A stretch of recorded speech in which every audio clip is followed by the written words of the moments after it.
오늘은 다윗을 보호하고 언약을 지키는 요나단, 다윗을 보호하고 언약을 지키는 요나단, 이런 제목으로 하나님 말씀 나누도록 하겠습니다. 바른 판단력을 갖는다라고 하는 것은 인생에서 매우 중요합니다. 잘못된 판단으로 사업을 망할 수도 있고, 잘못된 판단으로 투자한 것으로 큰 손실을 볼 수도 있습니다. 특별히 잘못된 판단으로 좋은 사람을 잃을 수도 있습니다. 그런데 사람이 언제 판단력을 잃게 되는가 생각을 해보면 일반적으로 첫째로 이기심, 욕심이 우리의 판단을 흐리게 합니다. 그래서 이기심이나 욕심이 있으면 상황 판단을 잘못하게 돼요. 두 번째로 질투가 우리의 판단력을 흐리게 합니다. 상대방에 대한 질투심, 이런 것 때문에 좋은 사람인데도 그거를 보지 못하는 수가 있습니다. 세 번째로 잘못된 선입관이 우리의 판단력을 흐리게 합니다. 이런 종류는 이렇다, 저런 종류는 이렇다, 이런 식의 생각, 혹은 그동안 내가 생각해왔던 어떤 선입관 때문에 정확한 판단을 흐리게 하는 수가 있습니다. 그런데 사실은 가장 중요한 것은 하나님께 등을 돌리면 잘못된 판단을 하게 됩니다. 그게 가장 큰 건데, 사울은 하나님께 등을 돌렸습니다. 그래서 어리석은 일을 계속하게 되었던 것입니다. 그의 모든 부분에는 인간적인, 심리적인, 내적인 문제도 있었지만 가장 큰 문제는 그가 하나님께 등을 돌렸다는 거예요. 또한 경건한 사람들을 멀리하는 것은 언제나 타락을 예고해주는 조짐입니다. 그는 결국 경건한 사람 사무엘을 가까이 하지 않았죠. 처음에야 물론 가까이 했지만 점점 자기 멋대로 하기 시작을 합니다. 그 사무엘이 자기를 떠나게 되죠. 바로 이것이 그가 타락하게 되는 요소였던 것입니다. 판단력을 잃으면서 사울의 가장 큰 특징은 생명을 아끼지 않는 사람이 되었다는 것입니다. 판단력을 잃으면서 생명에 대해서 조금도 아까워하지 않는다. 다윗을 죽이는데 그의 온 힘을 기울입니다. 그것은 자신의 지위를 견고하게 하는 것이다 라고 그는 착각을 합니다. 그러나 그것은 쓸데없는 소모에 불과했던 것이죠.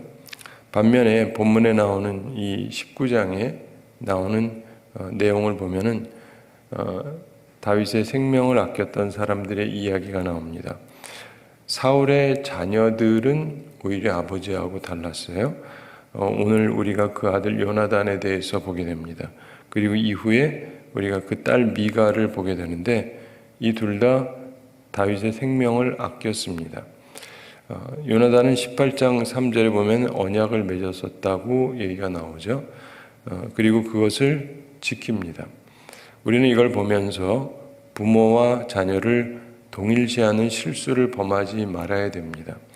부모가 악하다고 해서 자녀까지 꼭 다 악한 것은 아닙니다. 부모가 잘못했다고 그 자녀까지 미워하지 말아야 됩니다. 우리나라가 갖고 있는 옛날에 있었던 희한한 법이 있죠. 삼족을 멸한다. 성경에는 없는 얘기 중에 하나죠. 아버지가 그런다고 자식을 죽이거나 하지 말라는 게 성경의 원리입니다. 근데 우리나라에서는 왜 삼족을 멸하는지 아시죠? 씨를 말리겠다는 거예요. 그 얘기는 뭐냐면 저기에선 좋은 게 나올 수 없다 라는 거예요. 그리고 보복을 막고 싶다라는 것도 있고, 근데 하나님의 말씀을 보면 그렇지가 않습니다. 사울하고 다윗하고 좋지 않았지만은 그러나 요나단은 다윗을 항상 살리려고 했었죠.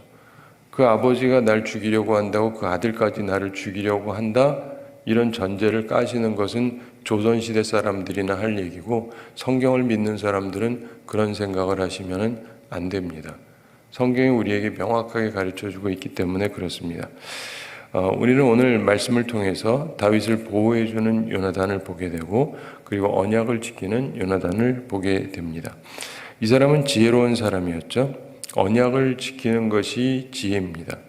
우선 사울의 말을 듣는 얘기가 1절에 나옵니다. 1절 함께 읽어보겠습니다. 사울이 그의 아들 요나단과 그의 모든 신하에게 다윗을 죽이라 말하였더니 사울의 아들 요나단이 다윗을 심히 좋아하므로.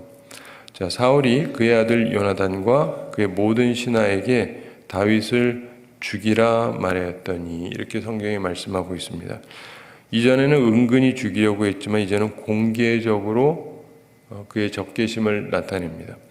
요나단에게 그리고 신하들에게 다윗을 죽이라고 말했습니다. 특별히 무슨 이유가 있었는지는 설명되고 있지 않습니다. 근데 사울의 아들 요나단이 다윗을 심히 좋아함으로 이렇게 설명하고 있죠. 말씀에서 굉장히 중요한 부분입니다. 그는 다윗을 좋아했지만 동시에 굉장히 지혜롭게 행동을 했습니다. 일단 아버지의 그 말에 아무 말도 하지 않았습니다. 잠잠할 때와 말할 때를 구분할 줄 알았던 것입니다. 여러분, 이게 항상 굉장히 중요해요. 지금 이게 말할 때인지 잠잠할 때인지 많은 사람들이 이거 구분을 잘 못하는데 그게 지혜가 없다라는 것이죠. 일단은 사울의 말을 들었습니다. 그리고는 그가 했던 행동이 뭔지 아십니까? 아버지한테 말한 게 아니라 다윗을 만나서 다윗을 피신을 시켜요. 네. 아버지를 말리고 아버지랑 논쟁을 하는 게 아니라 그냥 듣고 다윗한테 가서 다윗을 피신을 시킵니다. 이게 상황 파악이 제대로 되는 거예요. 우리는 항상 상황 파악을 제대로 해야 됩니다. 2절 함께 읽어보겠습니다. 그가 다윗에게 말하여 이르되 내 아버지 사울이 너를 죽이기를 꾀하시느니라. 그러므로 이제 청하노니 아침에 조심하여 은밀한 곳에 숨어 있으라. 아멘.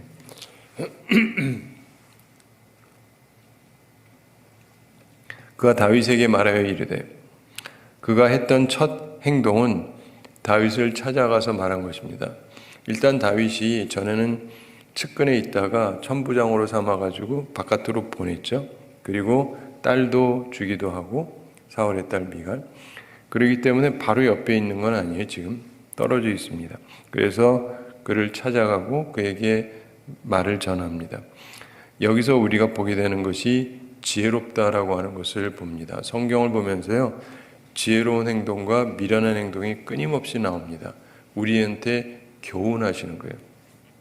그래서 그걸 보고 배우셔야 돼요.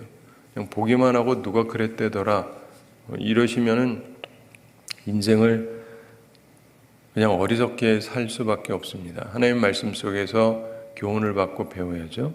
그러면서 그가 말을 하는데 내 아버지 사울이 너를 죽이기를 꾀하시느니라. 아버지의 깊은 비밀을 설명합니다.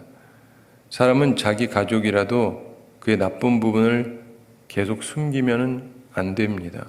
그러면 위험해지거든요. 근데 중요한 순간에 솔직해요. 여러분은 어떠신지 모르겠습니다. 우리 아버지가 나쁜 짓을 계획하시는데 그래도 좀 포장을 하고 이렇게 얘기해가지고는 상대방이 알아들을 수가 없어요. 중요한 건 정확히 얘기해야지. 너 죽이려고 그런다. 진짜로 죽이려고 하니까요. 그리고 죽이라고 명령이 이미 떨어졌는데 그냥 너 좀 위험할 것 같으니까 이런 식으로 말해가지고는 대처가 불가능한 것입니다. 누가 자기를 어떻게 하려고 하는지를 명확히 알아야 되는 것이죠. 바로 여기에서도 그의 지혜가 있습니다. 성경은 우리들을 진실하라 그러죠. 근데 왜냐하면 진실해야 같이 정확히 알고 움직일 수가 있어요. 근데 마귀는 우리에게요 항상 거짓말을 가르칩니다. 마귀는 거짓의 아비죠. 그래서 많은 사람들이 보면요 거짓말하는 게 습관이에요. 여러분 그런 습관 갖지 마세요. 혹시 있으면 반드시 버리셔야 돼요. 반드시 버리셔야 돼요. 반드시 버려야 돼요. 그래야 천국 갑니다. 하나님은 거짓을 좋아하지 않습니다. 거짓의 아비가 마귀지 않습니까? 옛날에 마귀 밑에 살던 거 그 습관 버리셔야 돼요. 최대한 버리셔야 돼요. 바르게 살라고 진실하게 살려고 노력을 해야 되는 것입니다. 그럼에도 불구하고 제가 항상 느끼는 것은 참 많은 분들이 중요한 순간에 솔직하지 않아요. 이 사람하고는 솔직해도 되는데 자기들 사이에서 근데 거기에서도 사실대로 말을 하지 않아요. 그 상대방이 정확히 이해를 못합니다. 그래서 큰일을 당하는 경우들이 굉장히 많아요. 정확해야 될 때는 정확하셔야 돼요. 근데 여기서도 보면은 요나단은 정확히 얘기합니다. 우리 아버지가 내 아버지가 사울이 너를 죽이려고 하신다. 정확히 얘기를 해야죠. 그래야 다윗이 상황이 어떤지를 알 것 아닙니까? 그러면서 그러므로 청하노니 아침에 조심하여 은밀한 곳에 숨어 있으라. 요나단이 권고를 하는 거예요. 그러니까 어떻게 해야 되느냐, 거기에 대해서 일단은 조심해야 된다. 그리고 은밀한 곳에 숨어 있어야 된다. 피신하라는 권고를 합니다. 잘못은 물론 아버지한테 있습니다. 그렇지만 아무 잘못이 없는 다윗에게 조심하고 숨으라고 권합니다. 이게 지혜예요. 옳다고 다 괜찮은 게 아닙니다. 그게 세상이에요. 그걸 모르신다면 참 어리석은 분입니다. 죄가 없으면 아무 일이 없을 것이다. 무슨 이상한 헛소리를 하고 계십니까? 예수님은 죄가 있어서 죽으셨습니까? 사랑하는 성도 여러분, 이 세상은요, 여러분이 옳다고 다 괜찮은 게 아니에요. 옳게 살아야죠. 자녀들한테도 그 명확히 가르치셔야 돼요. 바르게 살아라. 바르게 살면 아무 일도 안 일어난다라고 가르치시면 안 돼요. 바르게 살면 아무 일도 안 일어나지 않습니다. 그러니까 애들이 배우거든요. 학교에서도 그렇고 모든 부분에 있어서 거짓말도 살살 하고 나쁜 짓도 슬쩍 하고 그래야 만사가 형통하다고 느끼거든요. 근데 우리는 그게 아니라는 것, 성경적인 가치를 가지고 우리가 그렇게 살고 또 그렇게 정확하게 가르쳐야 돼요. 옳게 살아야죠. 근데 옳게 산다고 해서 모든 것이 다 인정이 되고 아무 탈이 안 나느냐? 결코 그렇지 않습니다. 결코 그렇지 않아요. 그러므로 우리가 그렇다고 해서 어떻게 해야 되느냐? 하나님이 우리에게 지혜를 가르쳐 주시잖아요. 말씀을 통해서. 옳다고 다 괜찮은 게 아니니까 주의를 하라는 거죠. 그래서 예수님께서 제자들을 파송하실 때도 그럽니다. 그들에게 능력을 주시면서 보내세요. 능력을 주시고 보내세요. 그러면서도 주님께서 그들을 걱정을 하십니다. 왜냐하면 세상이 너무 험하기 때문에. 그래서 너희들은 뱀처럼 지혜롭고 비둘기처럼 순결하라는 말씀을 하시는 거예요. 순수함이 있어야 되지만 순수함만 가지고는 잡혀 먹힌다. 그러니까 뱀 같은 지혜가 있어야 된다. 이것은 뱀의 간교함을 얘기하는 것이 아니라 뱀이 갖고 있는 자기 보호의 본능을 얘기하는 거예요. 뱀은 자기 보호를 잘합니다. 그런 면에 있어서 자기를 보호할 수 있어야 된다. 그냥 순수한 마음으로 있기만 해가지고는요, 살아날 길이 없어요. 물론 주님께서 때때로 우리와 함께 하시고 강력한 역사로 함께 하시고 부활의 능력으로 함께 하시지만 아무 생각 없이 그냥 무조건 나갈 일은 아니라는 것. 주님께서도 분명히 그거를 가르쳤으므로 여러분도 그걸 기억하셔야 됩니다. 자, 근데 이걸 보면서 어려울 때 친구가 진정한 친구라고 하는 것을 다시금 보게 되는 것이죠. 요나단과 다윗이 그랬습니다. 사울의 부하 중에서 사울에게 아첨을 하거나 혹은 다윗을 질투하는 사람이 있었겠죠. 그들이 이 명령을 실행할 수 있습니다. 사울 왕이 얘기했잖아요. 죽이라고.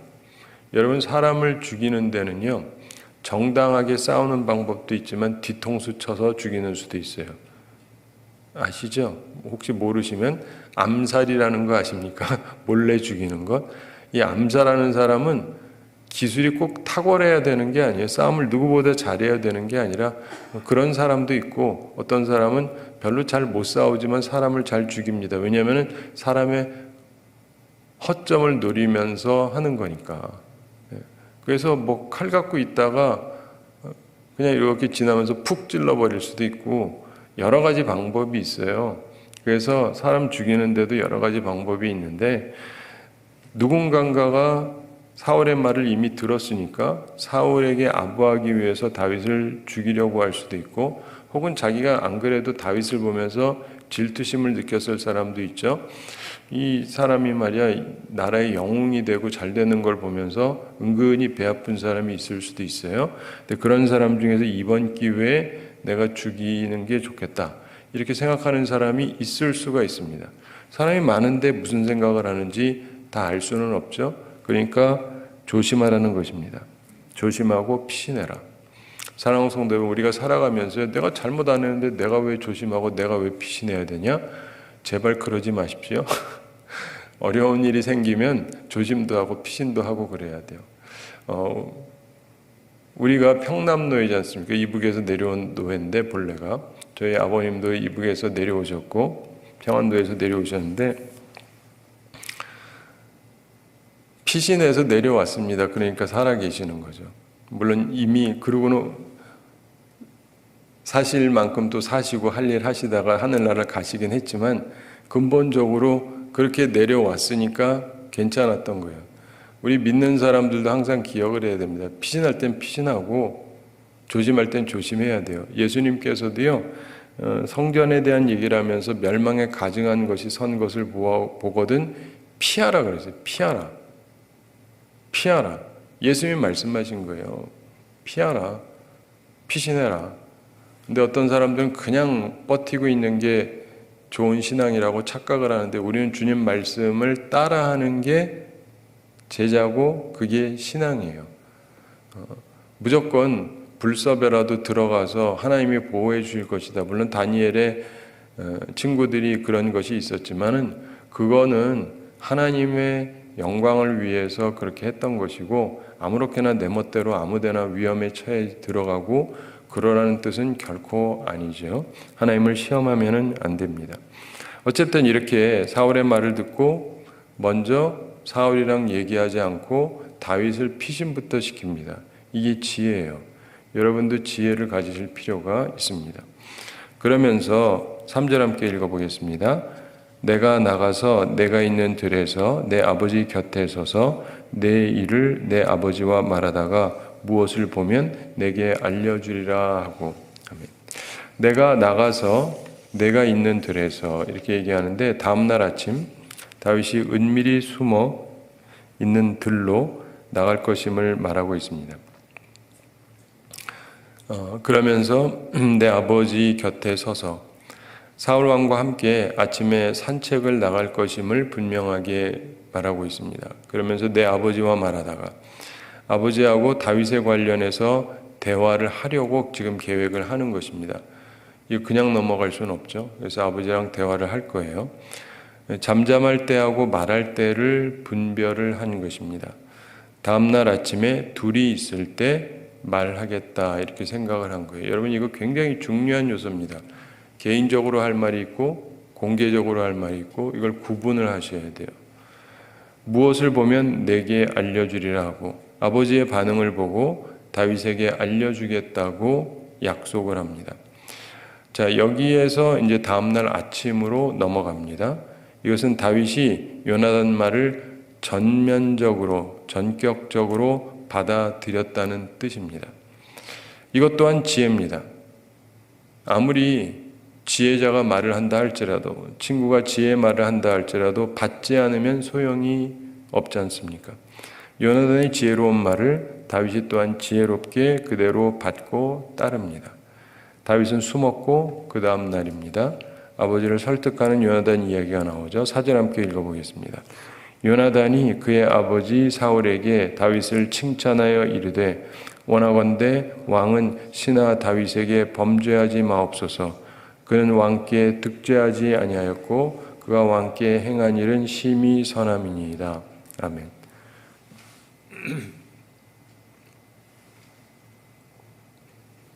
요나단이 그의 아버지 사울에게 다윗을 칭찬하여 이르되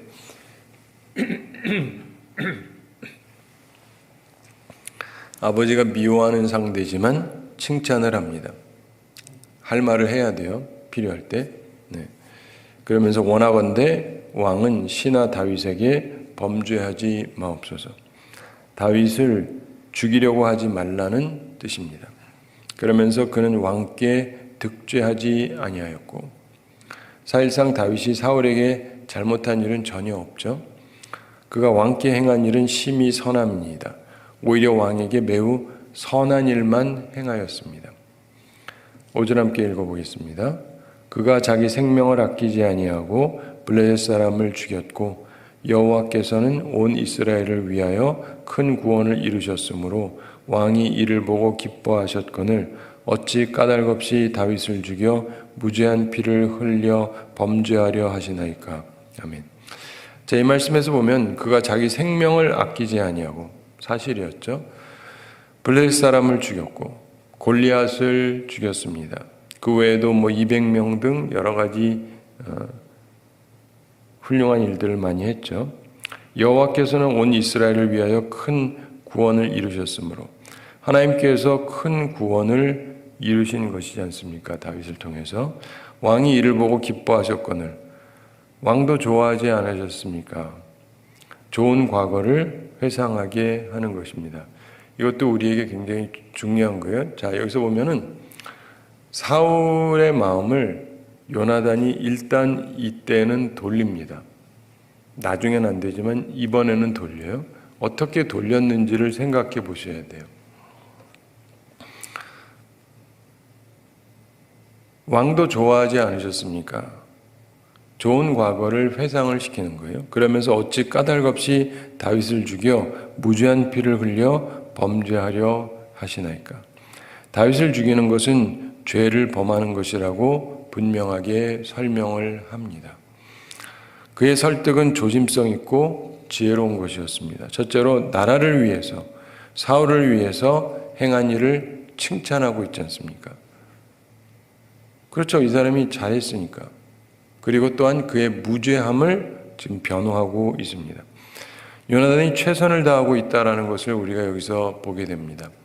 특별히 아버지가 누군가를 그렇게 미워하는데 이렇게 얘기한다는 것은 결코 쉬운 일이 아닙니다. 필요한 말을 하는 사람이 충성된 사람입니다. 나는 그런 사람인가 한번 생각해 보세요. 필요한 말을 할 줄 아는가? 필요한 말을 할 줄 아는가? 그걸 할 줄 모르는 사람은 충성된 사람이 아닙니다. 아버지라 할지라도 잘못됐으면 얘기를 해야죠. 잘못됐으면 얘기를 해야죠. 그게 충성된 아들입니다. 그러나 사람들 앞에서 그가 이 얘기를 했던 것은 아니에요. 사람들 앞에서 아버지가 그럴 때 그 자리에선 얘기하지 않았습니다. 왜요? 그렇게 하면 왕의 체면을 손상시키는 것이기 때문입니다. 그렇죠? 사람들 앞에서 얘기할 수 있죠. 그런데 지금 말씀하시는 게 잘못됐습니다. 다윗이 얼마나 좋은 일을 많이 했는데 그렇게 하시는 것은 죄를 범하는 것입니다. 그러면 나는 멋있을는지 몰라도 아버지 체면이 손상되잖아요. 이해가 되세요? 우리에게 이게 굉장히 중요합니다. 우리 믿음의 사람들은 제발 성경 좀 보고 성경 방식대로 살아가셔야 돼요. 우리들은 막 이러는 게 아니라 조용하게 모든 걸 해야 돼요. 그러면서 하나씩 하나씩 해나가야 되는 것입니다. 여러분, 종교개혁에 대해서도 마틴 루터의 종교개혁에 대해서도 많은 사람들이 잘못 이해를 하고 있는데 막 데모하고 이렇게 한 것처럼 이해를 하는데 결코 그런 게 아닙니다. 이분이 뭐 독일에서 주요 지역에 있던 사람도 아니에요. 우리 한국에선 주요 지역이 말하자면 서울이잖아요. 근데 주요 지역에 있던 사람도 아니에요. 그러니까 우리로 치면 뭐 지금 하남이라든가 약간 신도시 같은 데에서 있었어요.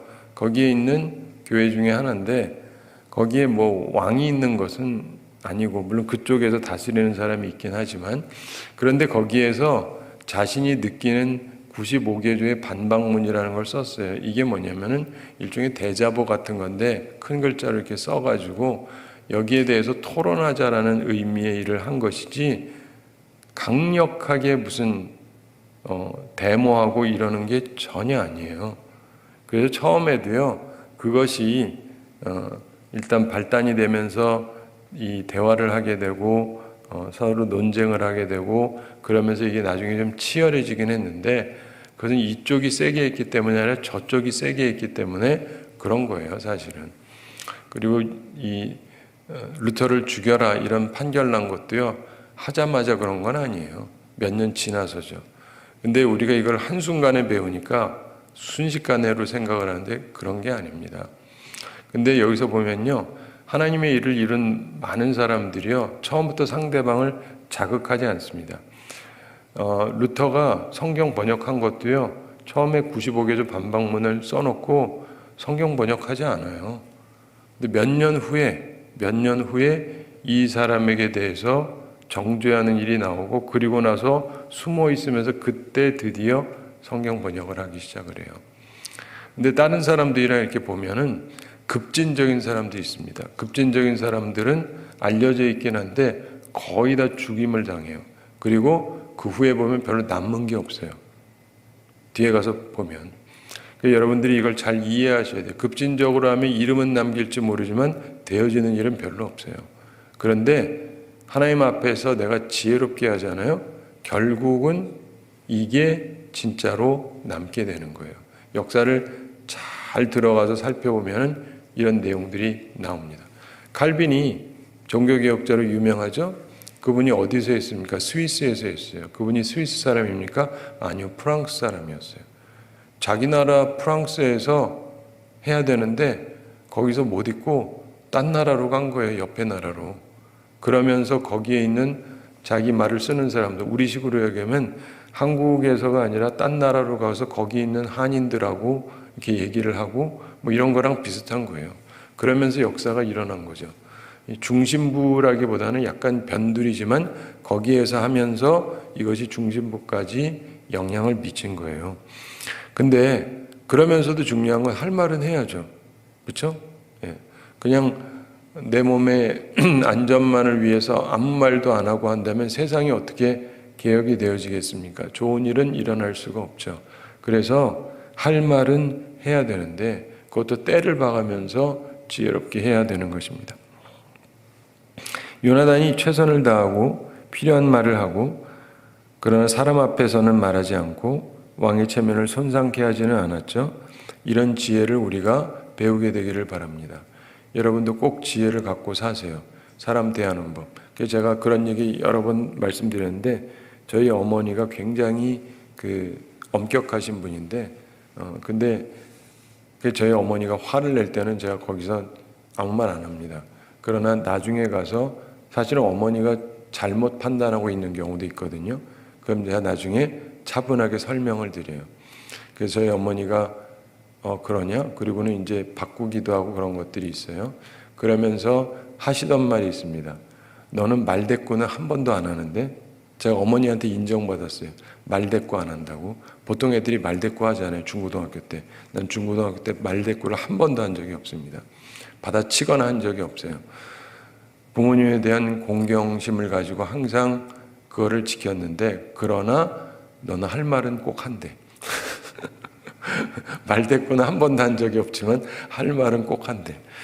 우리에게 필요한 게 그거예요. 성경을 보면서 우리가 배워야 되는 지혜가 그겁니다. 제가 부목사 시절에도 한번 말씀드렸던 것 같은데 목사님이 꿈꾸던 게 있었어요. 이게 뭐 굉장히 오래전 얘기니까 약 30년 전인데 그 목사님은 교회 안에서 이제 오케스트라 해가지고 하고 싶은데 우리 기악부 같은 거 30년 전에 그것도 미국에서 한인교회가 하는 건 쉽지가 않습니다. 근데 그걸 하고 싶은데 이걸 하고는 싶고 하자 그러는데 이쪽에서는 반발이 심한 거예요. 그럴 수밖에 없습니다. 뭐 그거 하나하나 설명은 안 드리겠고 제가 음악을 해봤기 때문에 아는데 이들이 반발하는 것도 이해하겠고 목사님이 하고 싶다는 것도 알겠어요. 사람은 다 좋은 게 좋잖아요. 좋은 걸 원해요. 그러나 하는 사람은 또 그렇지가 않습니다. 교회 안에서도 그래요. 보면 사람들은 난 이걸 원한다. 근데 그 사람들은 또 그게 간단한 게 아닙니다. 그런데 그래서 제가 사람들 앞에 말한 게 아니라 어느 날 목사님한테 혼자 찾아갔어요. 그러면서 목사님 그러면서 혹시 그거 정말 하고 싶으십니까? 하고 싶으시대. 그럼 제가 한 가지 방법을 가르쳐 드리겠습니다. 이렇게 하시면 됩니다. 사람들 앞에서 얘기한 거 아니에요. 그리고 이분이 이거를 지키셨어요. 그러니까 이게 다 돼요. 이후에도 내가 거기에서는 얘기를 한 적이 없습니다. 누구한테도. 내가 말해서 됐다 이런 말 한 적도 없어요. 그게 뭐 중요합니까? 근데 중요한 건요. 정말 일이 되게 하려면 지혜로운 사람은요. 공개 석상과 개인적인 석상의 이 구분을 할 줄을 아는 거예요. 그리고 그분이 지혜롭게 해가지고 한 걸로 하면 그분은 기분이 좋은 거예요. 근데 우리가 인생을 살면서 이 요나단이 갖고 있었던 이 부분을 보면서 우리도 배움을 가질 필요가 있습니다. 6절 함께 읽어보겠습니다. 사울이 요나단의 말을 듣고 맹세하되 여호와께서 살아계심을 두고 맹세하거니와 그가 죽임을 당하지 아니하리라. 아멘. 사울이 요나단의 말을 듣고 사울 왕이 그의 맏아들 요나단 왕제의 말을 들었습니다. 그리고 감동이 된 거예요. 생각이 바뀌었습니다. 그래서 맹세하되 강력한 약속을 하는 거죠. 사울의 다짐. 어찌 보면은 그러고 나선 나중에 이것도 깨버리죠. 그러니까 거짓 맹세라고도 볼 수 있겠지만 지금 이 상태에선 진심인지 아니면 처음부터 아니었던 건지 그것까지는 알 수 없지만 이 사람 정신 상태 자체가 조금 문제가 있기도 하고요. 그러나 어쨌든 일단 맹세를 합니다. 그러면서 여호와께서 살아계심을 두고 맹세하거니와 그가 죽임을 당하지 아니하리라 이렇게 얘기합니다. 자기 명령을 취소하기로 맹세를 합니다. 사실 쉬운 것은 아니죠. 여기서 요나단의 공로가 크다는 것을 우리가 보게 됩니다. 다윗의 생명도 살리고 아버지가 범죄하는 것도 막았으니까 큰 일을 한 것입니다. 우리에게도 이런 지혜가 있게 되기를 바랍니다. 잘 기억하세요. 막 사람들 앞에 나선다고 큰 일을 하는 게 아니에요. 그런데 지혜롭게 해야 돼요. 그리고 역사를 살펴보고 제가 하나 살펴보면서 느끼는 건 큰 일을 제대로 이룬 사람들을 보면 굉장히 강력한 것 같지만 아무 데서나 떠들고 한 건 아니에요. 굉장히 지혜롭게 합니다. 이게 우리에게 필요한 것입니다. 그러면서 다윗을 다시 데려왔다. 이런 얘기가 7절에 나옵니다. 7절 함께 읽어보겠습니다. 요나단이 다윗을 불러 그 모든 일을 그에게 알리고 요나단이 그를 사울에게로 인도하니 그가 사울 앞에 전과 같이 있었더라. 아멘.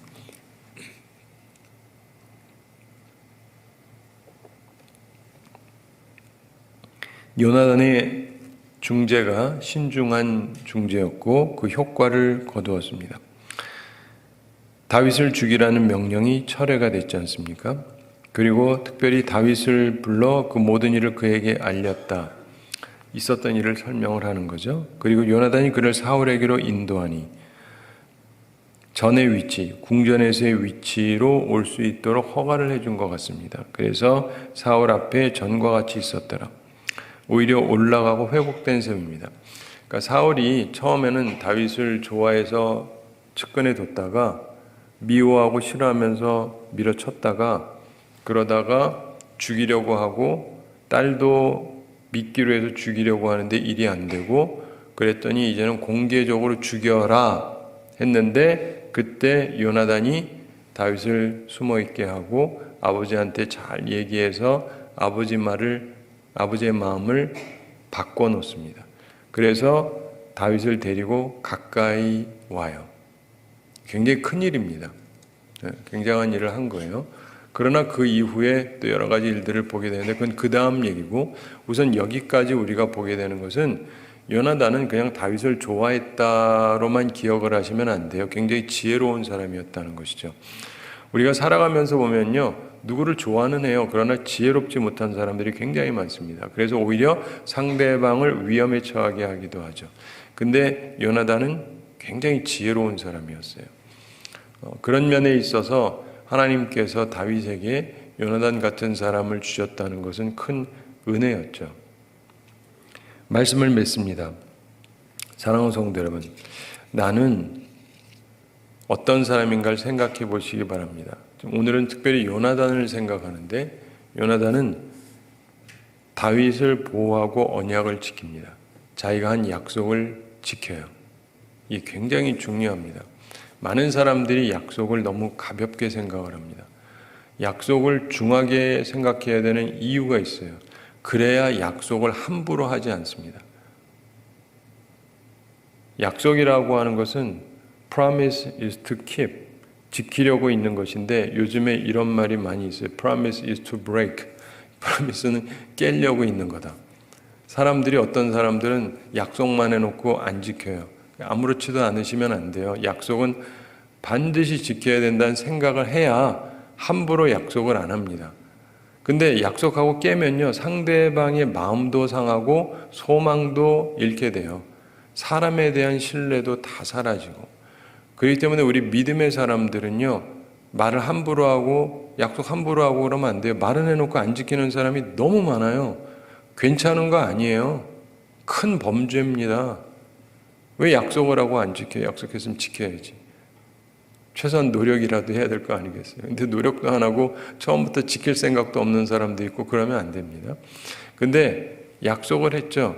약속을 하면 지켜야 돼요. 요나단은 그런 사람이었어요. 그렇기 때문에 우리에게 남아있는 것입니다.